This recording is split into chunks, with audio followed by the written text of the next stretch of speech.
Le système hydraulique est ce qui permet au pneumat Binwhip de fournir un couple et une puissance d'impact impressionnant à toute vitesse. Quand on utilise une grande puissance, il faut impérativement prendre des précautions de sécurité. Avant de brancher ou débrancher des tuyaux, vérifiez que l'unité de puissance est bien hors tension.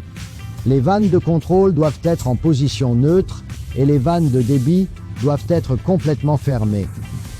3 ensembles de tuyaux hydrauliques régulent les 3 systèmes principaux du Binwhip. Ceci inclut le enrouleur de tuyaux, le bras et la tête de fouet.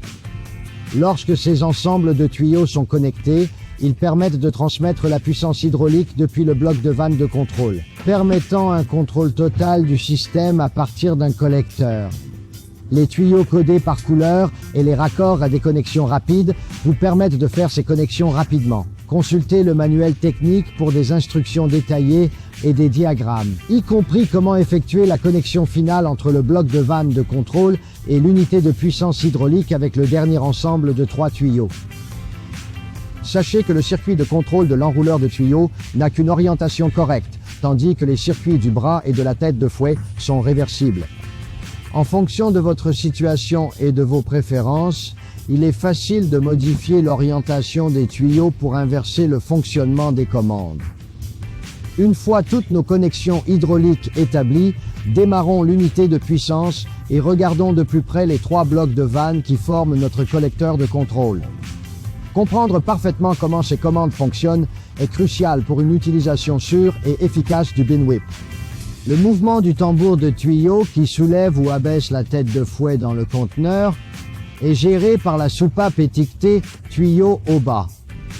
C'est une vanne directionnelle à détente, ce qui signifie qu'elle restera dans la position où elle est placée jusqu'à ce qu'elle soit manuellement ramenée à la position neutre.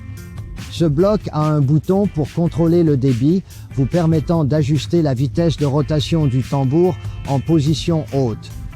Cela vous offre un contrôle sur la vitesse de montée du Binwhip lors du nettoyage. Abaisser la tête de fouet se fait toujours à vitesse maximale, vous permettant de vous positionner rapidement pour le passage suivant. La soupape marquée flèche au bas permet d'étendre et de rétracter le cylindre hydraulique fixé au support du conteneur, ce qui permet un positionnement exact du bras de levage dans le conteneur. Il s'agit d'une vanne directionnelle à ressort sans bouton de contrôle de débit. La vitesse de la tête de fouet est contrôlée par la vanne étiquetée, qui a un unique bouton de contrôle de débit. Quand les tuyaux hydrauliques sont branchés normalement, tournez cette vanne dans le sens des aiguilles d'une montre, ralentit et arrête finalement la rotation des fouets, tandis que l'ouvrir dans le sens inverse des aiguilles d'une montre accélère la rotation. Pour la plupart des usages, la vitesse de coupe idéale est d'environ 1 à 2 tours à gauche depuis la position fermée.